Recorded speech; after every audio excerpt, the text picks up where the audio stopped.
Bismillahirrahmanirrahim. Sure. At the outset, that on behalf of the Honorable Vice Chancellor of Aligarh Muslim University, I welcome all the panelists. I'm really thankful from the core of my heart that all of three of you have taken time out. I'm even thankful to Dr. Nasir for his very kind cooperation and support to organize this webinar, because perhaps had there been lack of his consent, possibly we would not have pushed ahead. Anyway, I was just discussing with Dr. Zad that since he joined in the first place, that you people, the panel will be discussing about the comeback strategies. So, and this is what actually we are looking at. The whole of the humanity, in fact, is staring in vain almost right now, and we have to strategize, because the type of crisis that is unfolding is almost unprecedented. Even the IMF has estimated that there will be a job fall and there will be a GDP fall to the extent of 2%, which will be a loss of around 1 trillion economy across the world. So the revival would be somewhat very difficult. We have to really understand that it is not only the element with COVID-19, but more so the unfolding economic drama and of course the political and social consequences because of that are likely to be, really need to be addressed, need to be planned, need to be deliberated, so that because I strongly feel that the world community has to respond in a very joint way. And I would refer to one of the quotes of Oxfam, one of the research agencies, which has estimated that there is a requirement of around $250 trillion to keep the developing and the marginalized communities afloat. So it is such a challenge before the humanity. But possibly we may see a bigger depression than that of 1930s.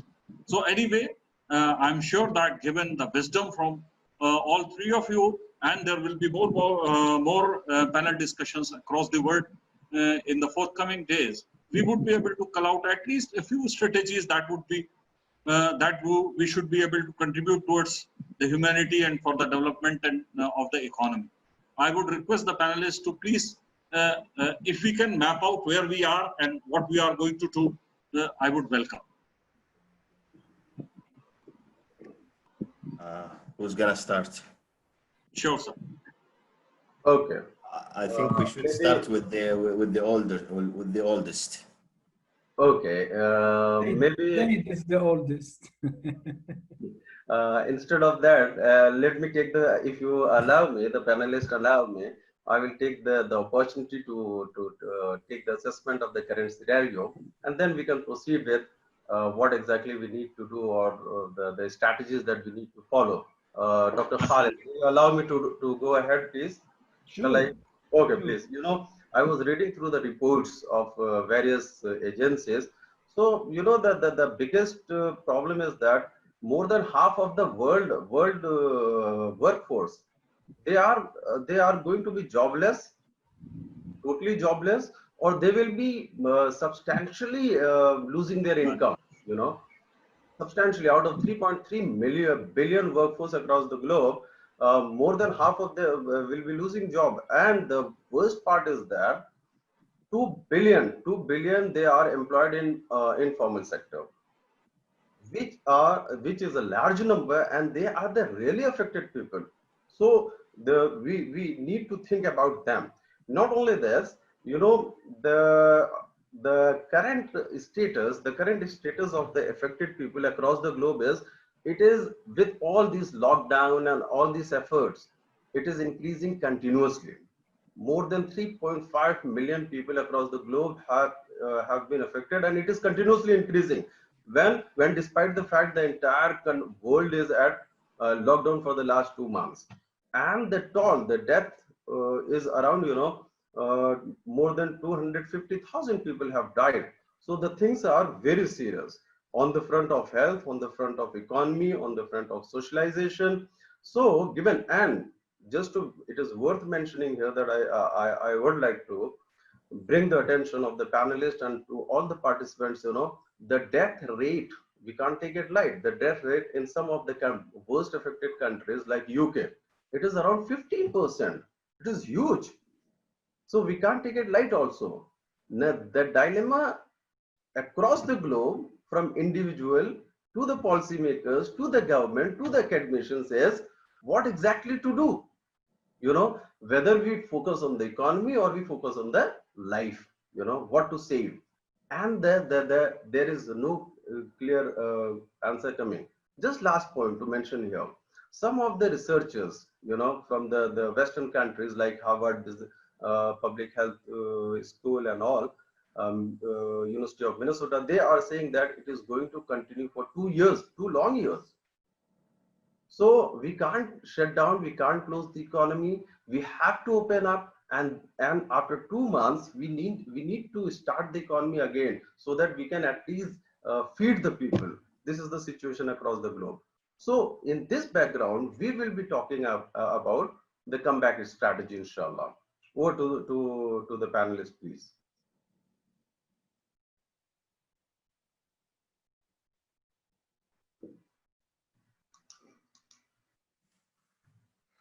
Maybe Professor Imran, your mic is off.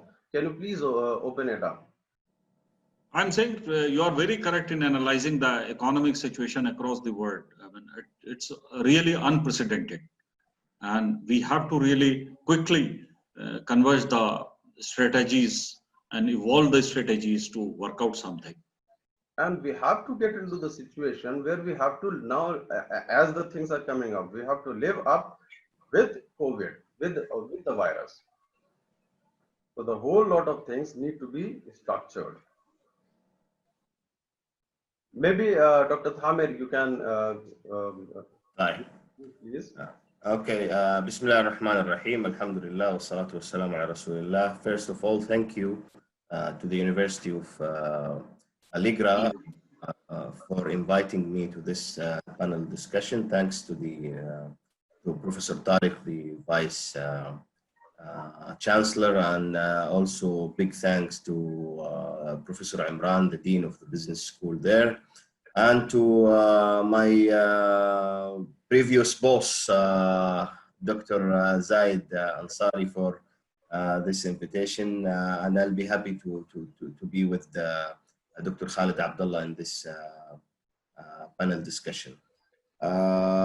It's so glad for me being with you, and inshallah I will be able to provide something new to the audience and to the attendees.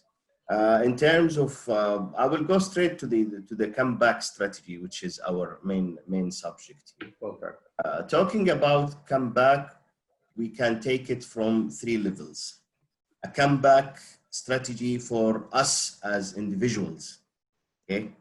And we have a comeback for organizations, either small businesses, either big businesses, or either governmental entities. And the 3rd level, which is the biggest, is a strategy for governments and for countries. So we have 3 levels of comeback.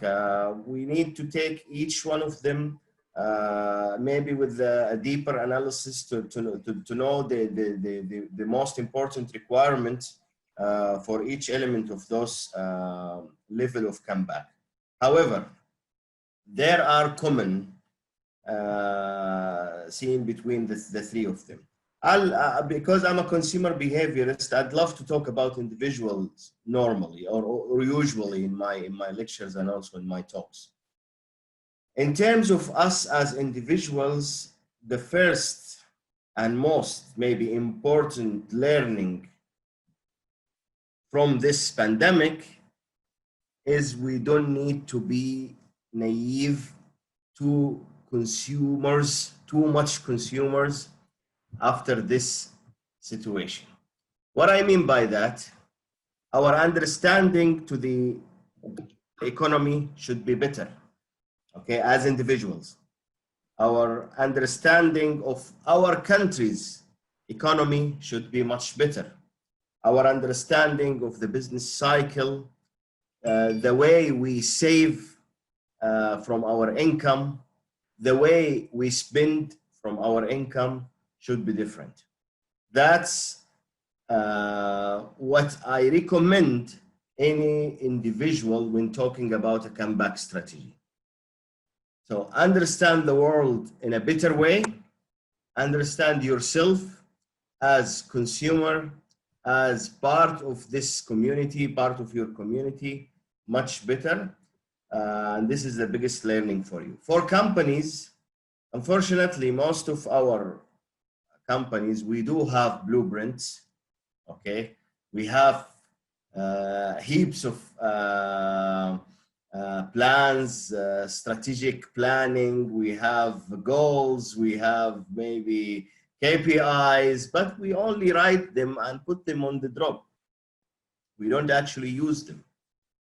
We normally fill the gap of having a crisis strategy just to be part of our strategy, but when we have a real crisis, we don't get back to that strategy, okay? So our duty now as companies is to get back to that written crisis strategy and see the gap between the actual happening and what we have written. True. And assist ourselves as companies whether did we write our strategy at the beginning from good predictive analysis or no. That's number one.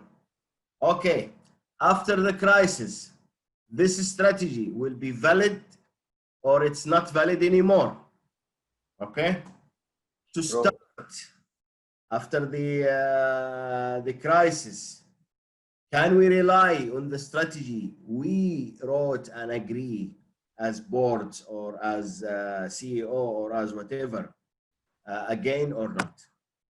From companies' perspective, from countries' perspective, I can't talk about each countries around the world because I heard about them only from news. But what I see here in Saudi Arabia, alhamdulillah, our country, our government, they did well in terms of assessing the situation far before most of the countries around the world. From my position as head of media and corporate communication in the Ministry of Hajj and Umrah, alhamdulillah, we made a very good and ambitious and also courageous decision by stopping the Umrah from 27th of February, where at that time it wasn't still a pandemic. Exactly. Publicly announced.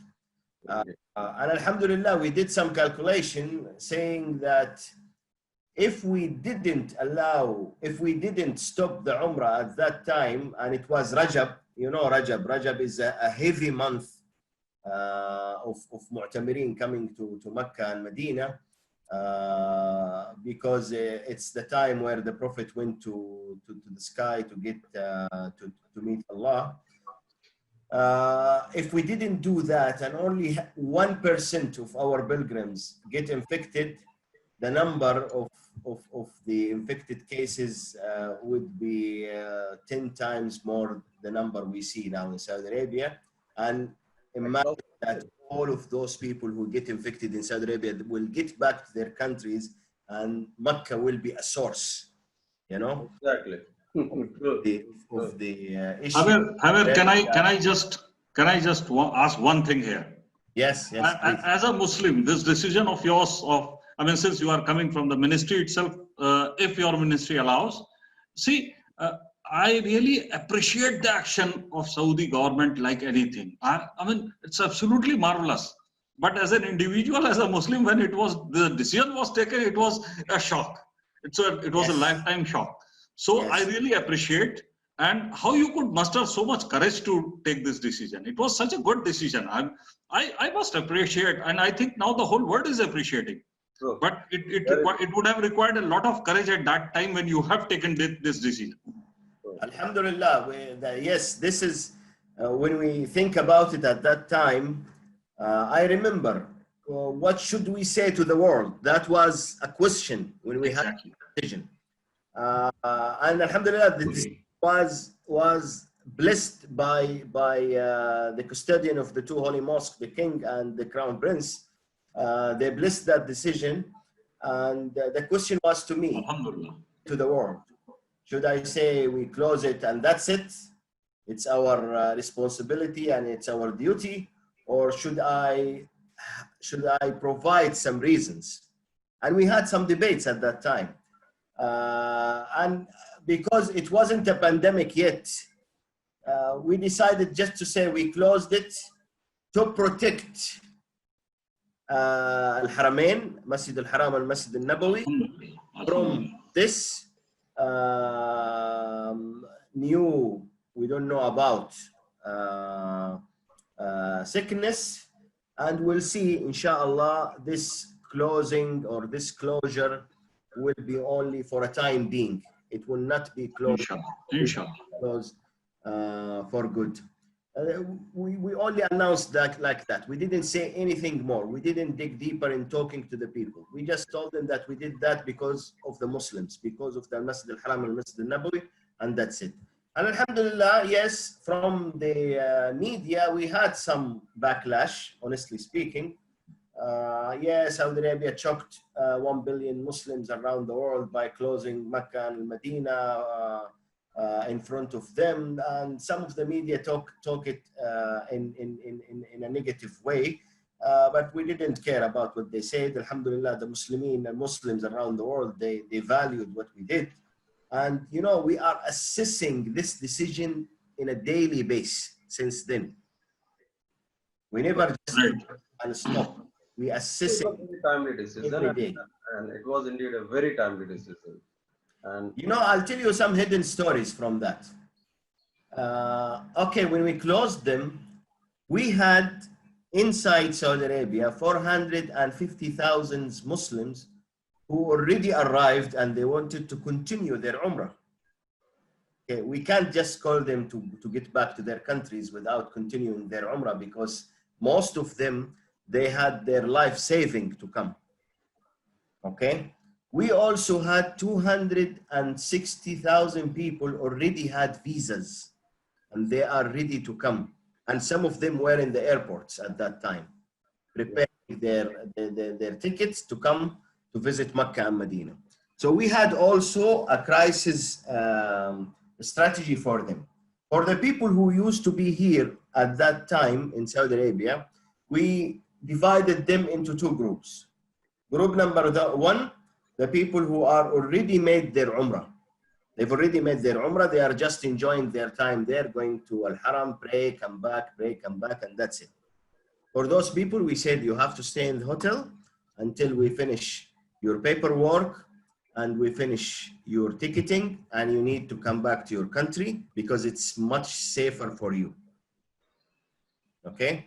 For the others who didn't continue their Umrahs at that time, we had a plan, what I called it a crowd management plan, to take them on small groups, 200 people per group, assessing the social distances between them, and take them after Isha, when the Haram is closed, after Isha at night, to Al-Haram al-Nabawi, Al-Haram al-Makki, to complete their Umrah, do the Tawaf, do the Sa'i, and then come back to their hotel. Alhamdulillah, now, it's been now 2 months since 27th of February, all 450,000 people, they are in their countries safe, alhamdulillah. Dr. Thamer, this is a very vital issue, I believe, especially Muslims are from across the world. So what is your comeback strategy for reopening the Makkah and Medina, inshallah, very soon? What is the comeback plan of the ministry and other people? In terms of comeback strategy, for Al-Haram, Makkah and Medina, we can open it any day when the situation is better. Inshallah, inshallah. We will have problem, okay, with the service providers. Why? Because all of the hotels are shut down now. All of the ground services providers are shut down now. and some they've already get rid of their employees. So you can't tell them to come back and reoperate in 100% capacity in one day. So recovery will take a bit of time. That's why Ministry of Hajj, for example, or other ministries like the Ministry of Economy and Planning, they've provided some initiatives to help those businesses maintaining during the shutdown and the lockdown timing. So we can make sure that after the pandemic finish, inshallah soon, they can come back quicker than, they won't be able to come back in 100% in one day. Exactly. But reduce the time of the recovery afterward. The government pays 60% of the salaries of the employees. That can make you survive at least. And we give them some other initiatives, like we give them some workshops in how to maintain the businesses, workshops on the financial modeling in the crisis.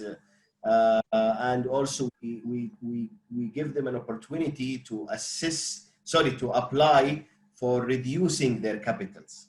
Perfect. Now, Dr. Thamer, if you allow me, I will just take a chance here. You know, I always appreciate Dr. Khalid speaking in the last. You know, from my experience, wherever I'm sitting, I keep him waiting. Yes, I was looking at him, trying to say, please say something. What I will tell here is, maybe let me just give a very brief about Professor Khalid. Professor Khalid is basically a British national, and he is associated with Essex University there, mashallah. Mashallah. And he has many PhDs, you know, in law, and I don't remember, he told me 2-3 PhDs. Mashallah. So, I'm sure that he will be enlightened from his view of, especially focusing on the comeback strategy, you know, maybe at the global level or whatever he wants to suggest. Let us hear from Professor Khalid, please. Okay, thank you.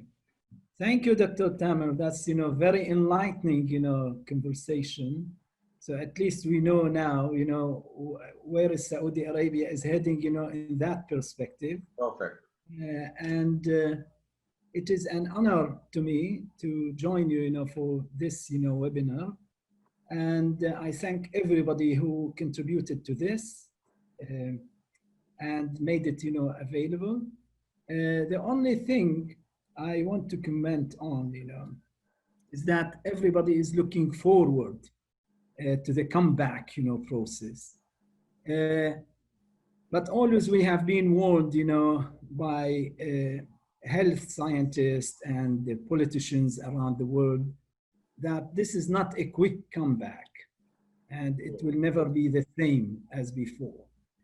So I took this warning and I made my departure point in my discussion. So if we wanted now to come back, as Dr. Tamer expressed, you know, slowly and gradually and with certain percentages, meanwhile, we have other issues, you know, to deal with, maybe psychologically, maybe politically, maybe, you know, legally, okay? So we have many other perspectives, you know, to look into.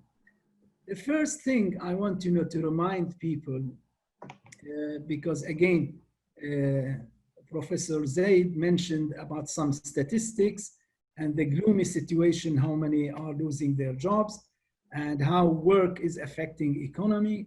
And then where are we now, you know, from this perspective as well? Because people are looking for work as a means of living. You don't work, you don't live. As simple as that. So my first point then is about the meaning of work. That's the first thing we have to change, you know, our perspective on. So we used to see, and Dr. Tamer referred to this through the idea of consumerism, that people are working for other purposes other than consumerism, and we have many other issues making them, you know, thinking of work as something, you know, sacred. It is beyond even the reach, you know, of some individuals. So we call work in London, for example, when I see people running in the underground, trying to catch the train. We call this as, rat race. It's exactly like rats racing for something, you see. At the end of the day, they come back, they are doing exactly the same movement, same motion. So in this situation, I was always thinking, what's the meaning of work for those people, In some countries, the meaning of work is to pay bills, as simple as that. In other countries, work is, for enjoyment. And in a third category, work used to be, as something, to increase your expectations, to increase your goals and achievement, and maybe you don't need them. It is something created by the media imagery. It is something created in our culture, a step after another. So if I wanted to live in a house and I pay what's enough for the bills, and then what's enough for me to consume, as Dr. Tamer said, I need to give up a lot of things, in life in order to minimize my work. And that's what Dr. Zaid referred to. Professor Zaid said, we are looking for less, for example, job availability on the market. This means we have to reduce our expectations. I don't see a problem at all coping with life after the coronavirus, yes, and with the comeback. If I change the meaning of work, especially in the mentality of the individuals who are really now are far away from the real meaning of work. Why do I need to work? That's the big question, okay? If you look at us now, we are not working the traditional way. Everybody is sitting at home. If you look at the streets, they are clean, they are empty, they are, for me, I see them beautiful. Okay, so what was happening then during that work period before the corona? The second notion I noticed that everybody is not feeling comfortable with is the idea of isolation. Where does this, non-comfortability is coming from? As human beings, we are again aspiring for bigger and bigger and bigger space. And we want to think of the physical space. Look at us now. Where are we now? We are in something called virtual space. Our ancestors never imagined. Here we are using it, to work through. What about your house? Why did you need that big space? What about the planning of the cities, which we spend, all our money and work all our life, okay? And then just to make it, the biggest, the tallest, the widest, what's this idea coming from? Where is it coming from in the first thing?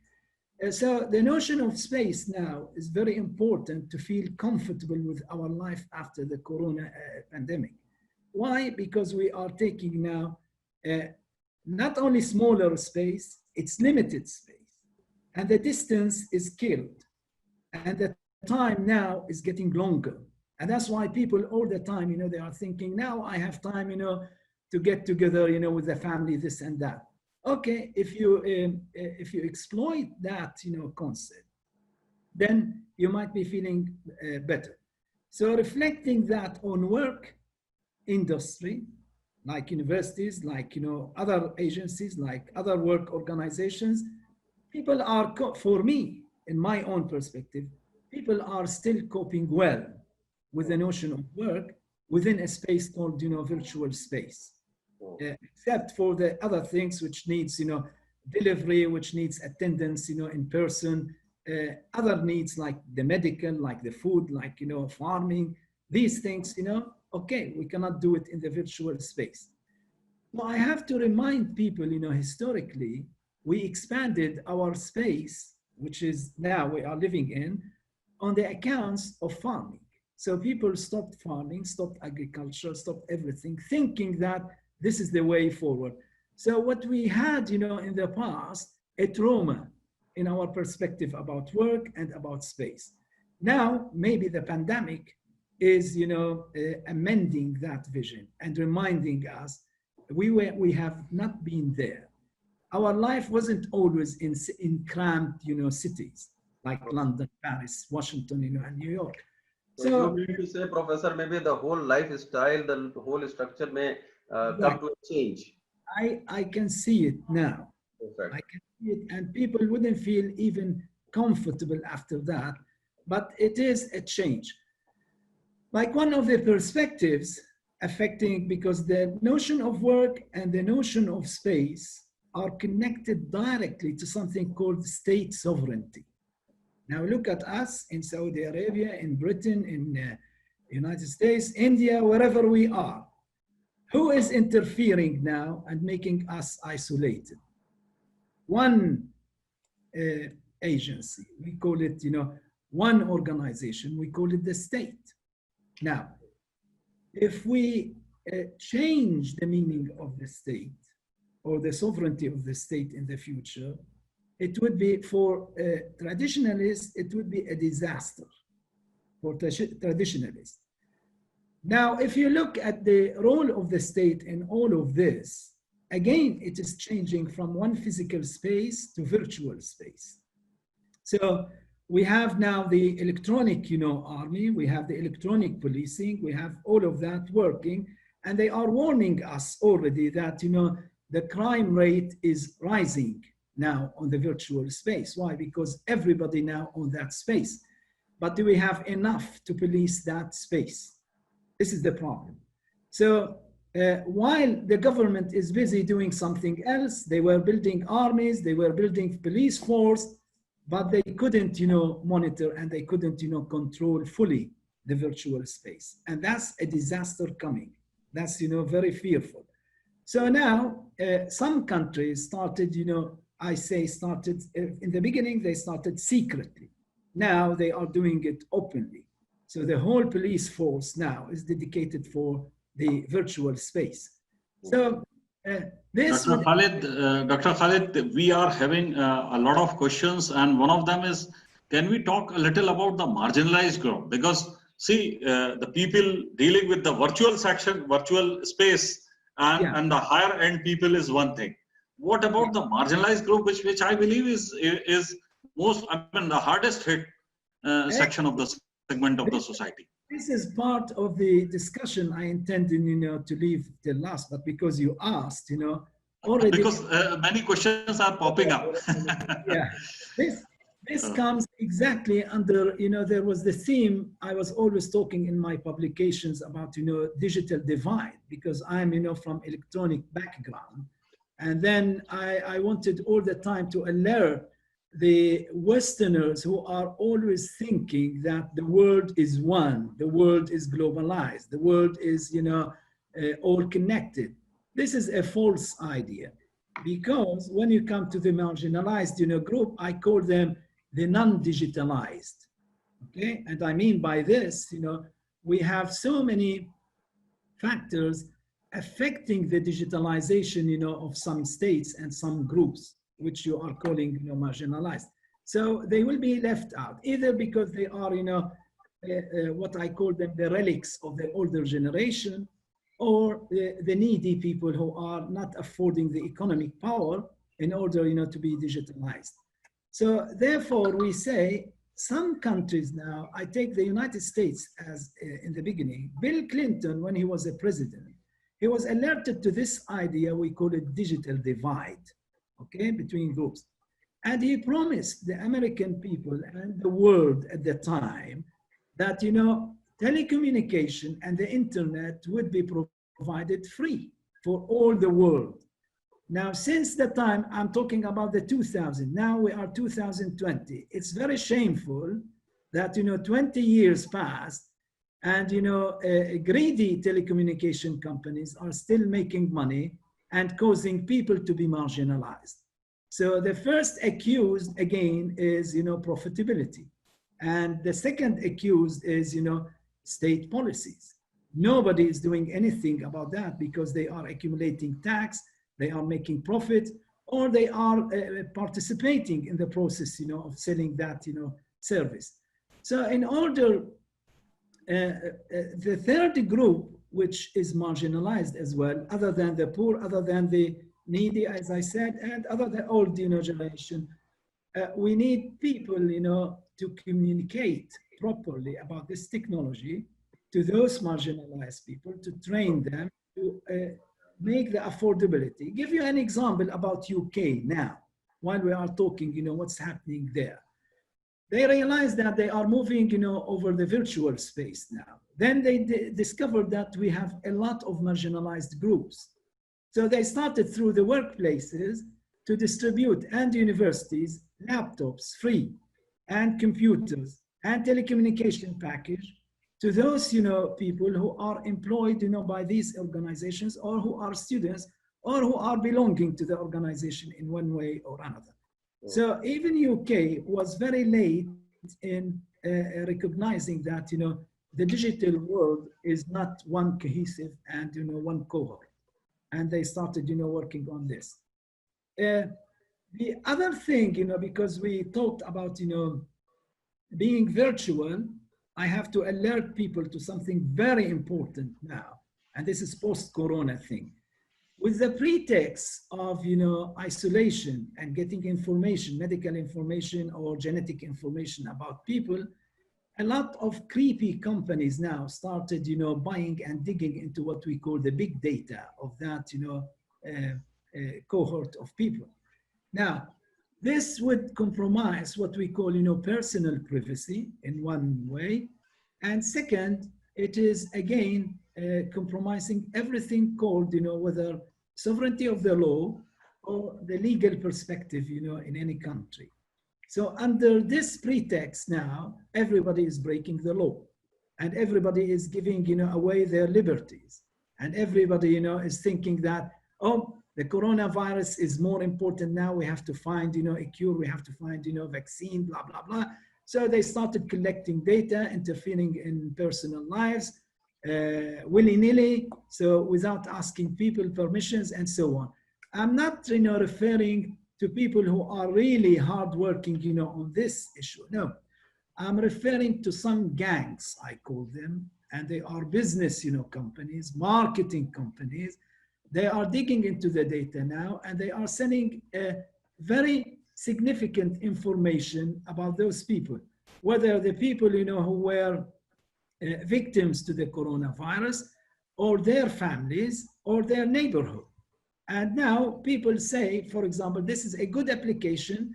If you look at the app in Korea, in China, in London now, they tell you whether your neighbor or the people around your area has got, coronavirus or not, under the pretext that we are trying to protect the community. But then this information now proved to be used, for other purposes now in UK and, United States. So therefore we say here, if we are looking into these issues, immediately we would say that the post-corona, that's why, some politicians immediately announced that the post-corona world will never be ever the same before, corona world. So I stop with this because I guess, other people need to talk and have questions and so on. Thank you. Maybe if Professor Imran and other panelists suggest, because there are some questions that I see, one of the participants is asking. Yes, sir. He was basically, there is a question to Dr. Khalid only, that will this ballooning of digital marketing is likely to explode in near future after in the post-COVID in the post-COVID scenario, the digital marketing balloon, which is almost in formation. Well, definitely yes. We can see now the impact. Everybody is using, marketing, online, and the digital, digitalization of marketing. We have seen it already right from the beginning now. Zooming up, I don't know whether you have seen some statistics now, how much, digital marketing is increasing now in the world. Even in countries they never thought of digital marketing, they are already on the map. True. There is another point asked from Dr. Tamer to Dr. Tamer. Yes, please. There is a question that what is your observation, the impact on consumers in the market during this scenario, the present scenario? Okay, before I What is the answer likely behavioral change in the consumers in the post-COVID scenario? Before I answer this question, let me just take the opportunity to thank Dr. Khalid Abdullah for the inspirational talk he just made. I learned a lot from what he said. So thank you, Dr. Khalid. And he reminds me of an English quote called success demands singleness of purposes. So we have to get back to the purposes of work. And you know, the big trend in strategy now is the question why. So start with why. Everything start with why. We can say to the people, when you come back or when you write your comeback strategy, start with why. Why should I come back? Before I can talk about how to come back and where to come back and when to come back. In terms of the consumer behavior in the kingdom, if I can take about, now the digital retailing raised from only, it was around 9% and now it's getting into 32%. My God. And expected to be 50% in 2021. And I think this dramatic in the usage of digital retailing is because of the lockdown and the coronavirus, and also the improvement in the logistics companies. Okay. Yes, we have lots of people complaining about the logistic companies because of the late in deliveries and the wrongness in delivering the product paid for.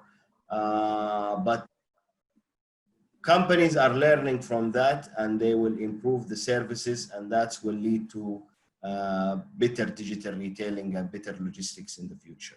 Other thing in terms of digital marketing, you know, we had, maybe Dr. Zaid knows that more than me, but word of mouth is the most effective promotional activity we can have, because we trust our communities, we trust the people we always with. We have shared interests, we have even shared taboos. We talk about our future, we talk about our consumption always together. These living room talks or friend gathering talks moved now, it moved before to the digital worlds. And now it moved more and more towards the digital, because people are sharing their experience during the lockdown and during the pandemic via the digital communities they are part of. So the marketing companies and especially the digital marketing companies are taking the opportunities, trying to analyze and predict the future behavior of from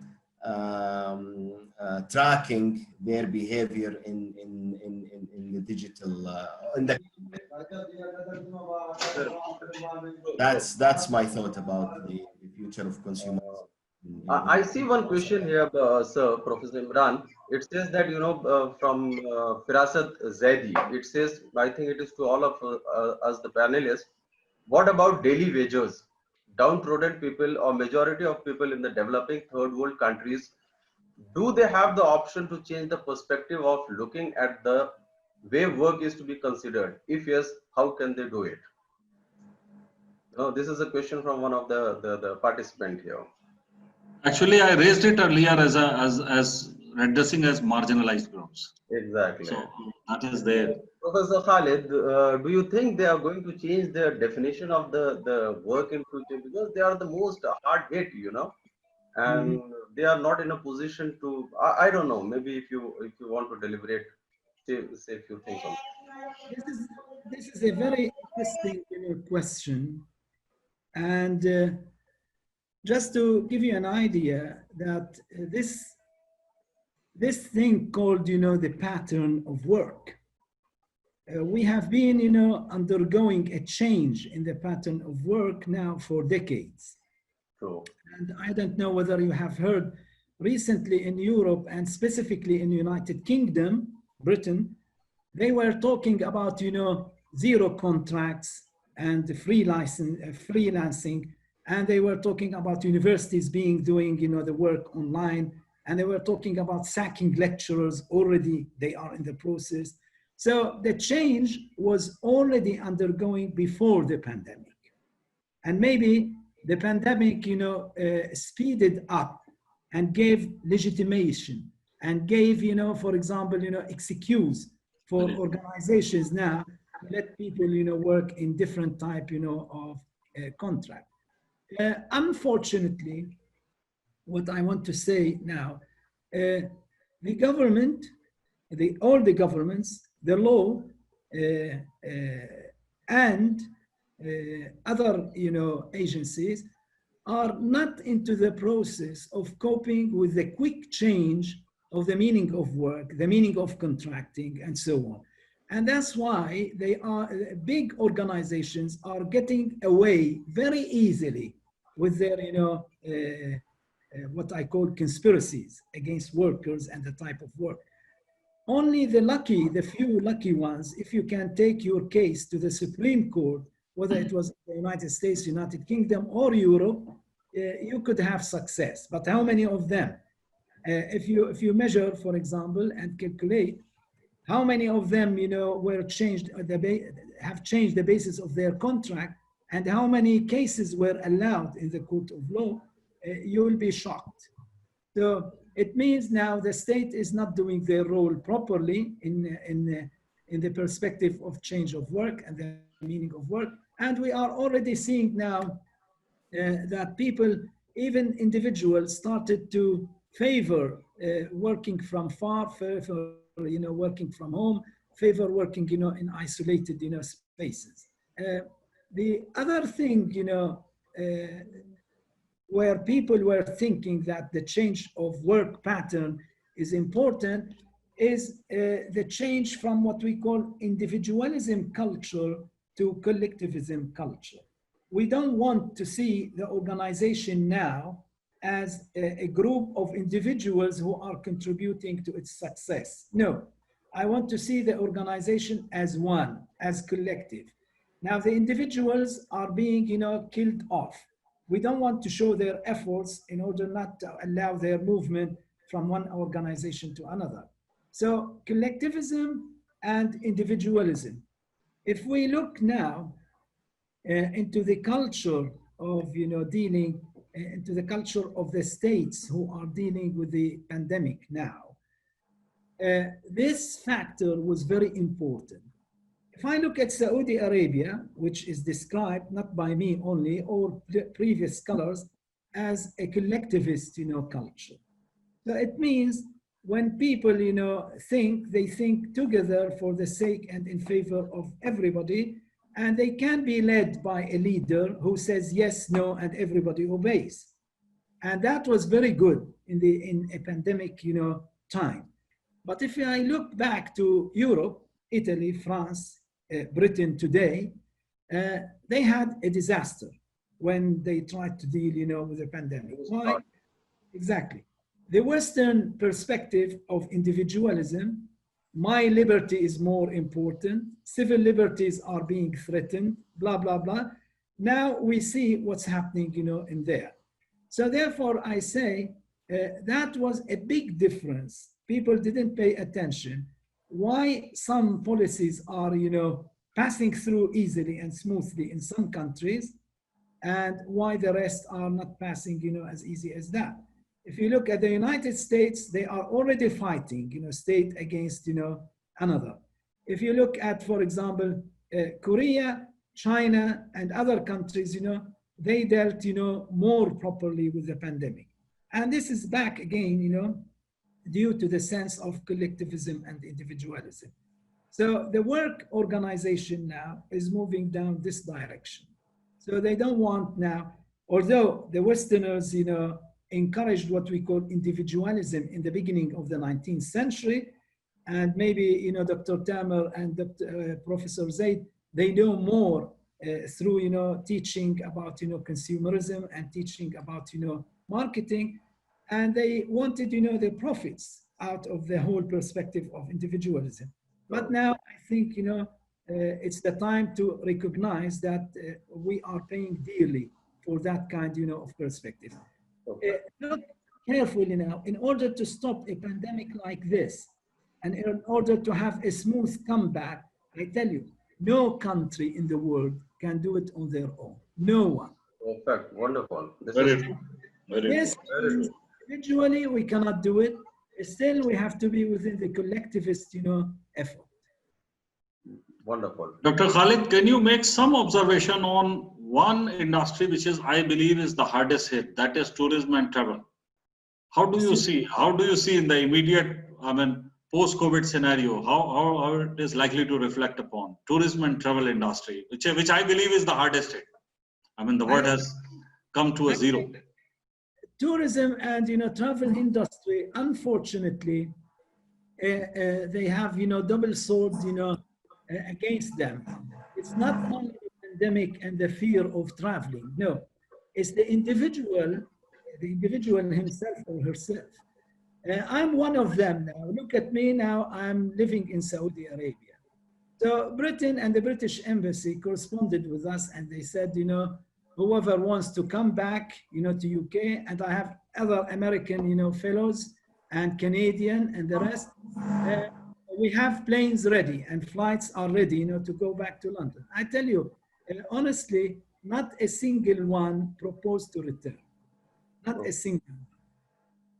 For many purposes. One of them, for me, for example, even on a trip like 1 or 2 months to spend the holiday and come back into Saudi Arabia, I wouldn't do it. Is it me in person now? I say yes. It has nothing to do with but it is inside me that I do not trust. I do not trust the means of transport.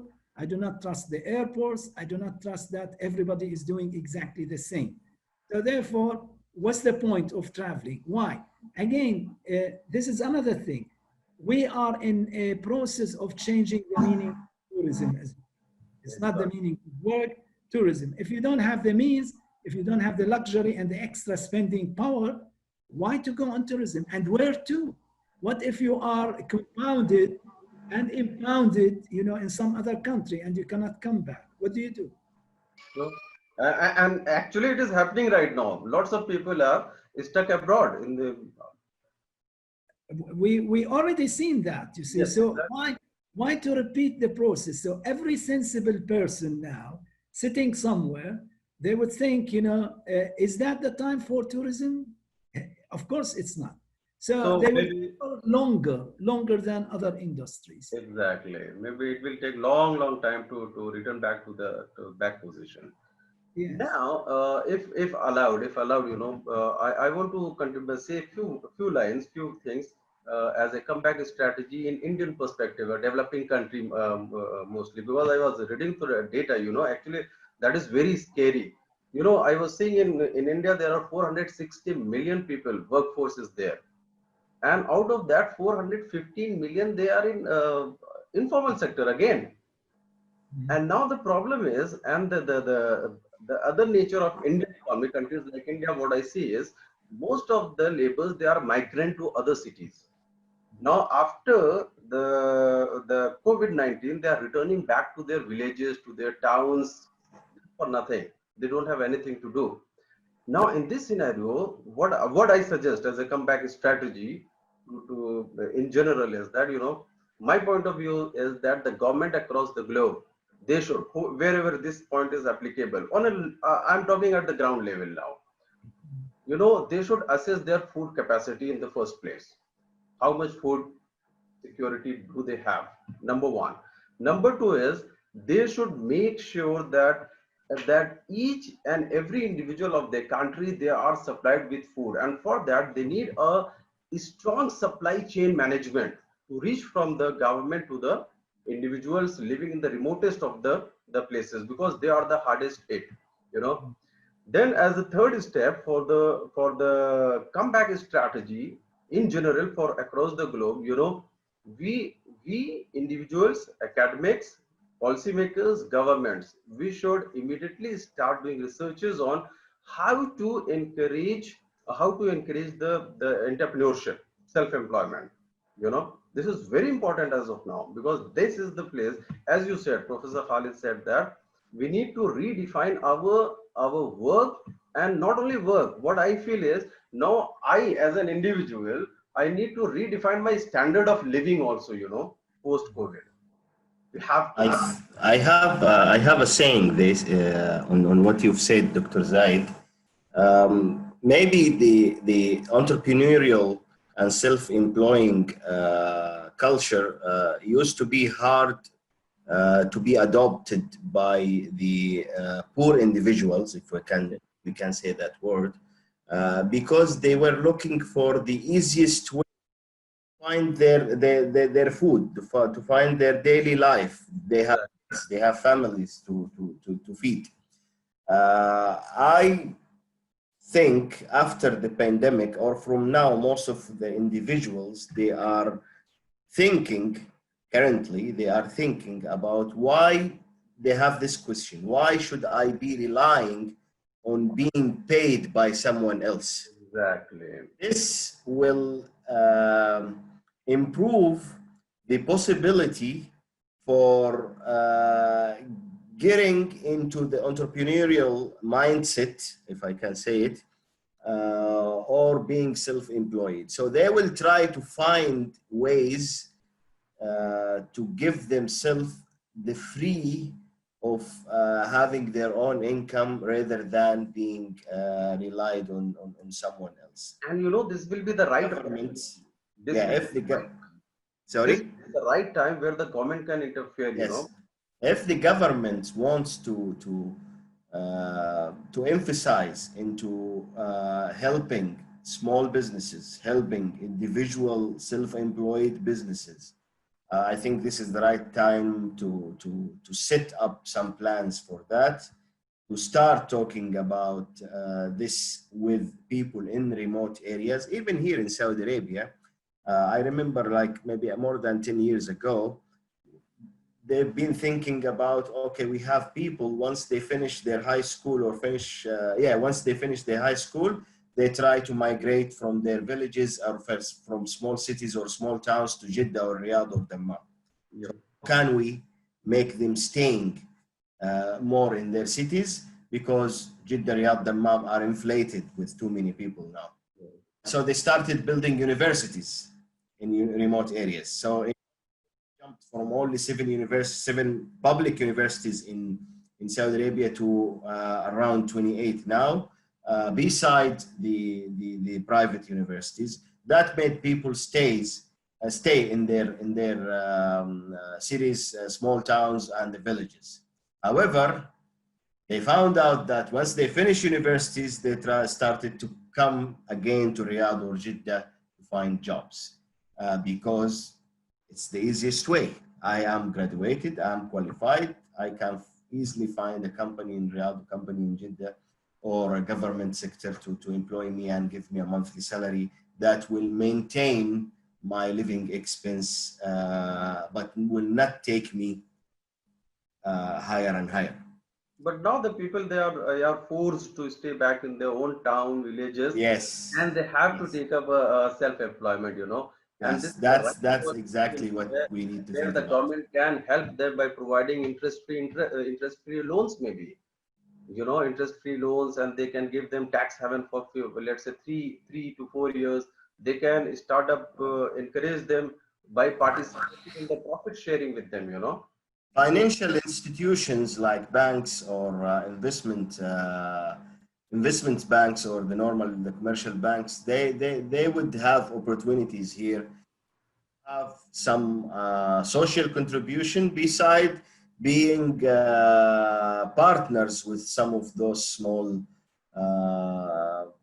small individuals who are looking to be self-employed in the near future. Yes. So I don't see that this issue will take us to more unemployment rates.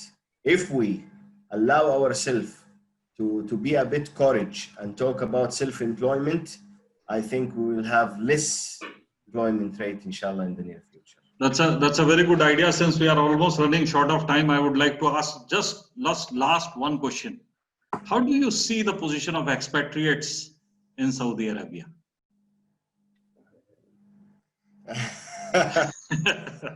This is a hard question. Because I think all of us are looking at this. If we continue, we are a developing country. If we continue in our development towards the Vision 2030, inshallah, I think still on a highly need for expat. Not the working class expat, maybe. We need more people like Dr. Zaid, like people who are contributing to the local communities by teaching, by managing, by leading some organizations, and people who are here to contribute, not just to collect and go back or collect and send money. Any economy will try their best to keep the cash inside the country.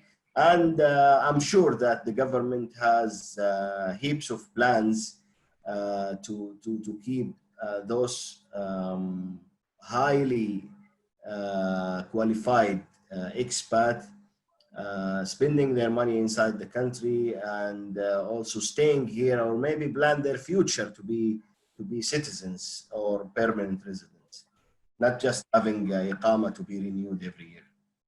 Well, thank you, Thamer.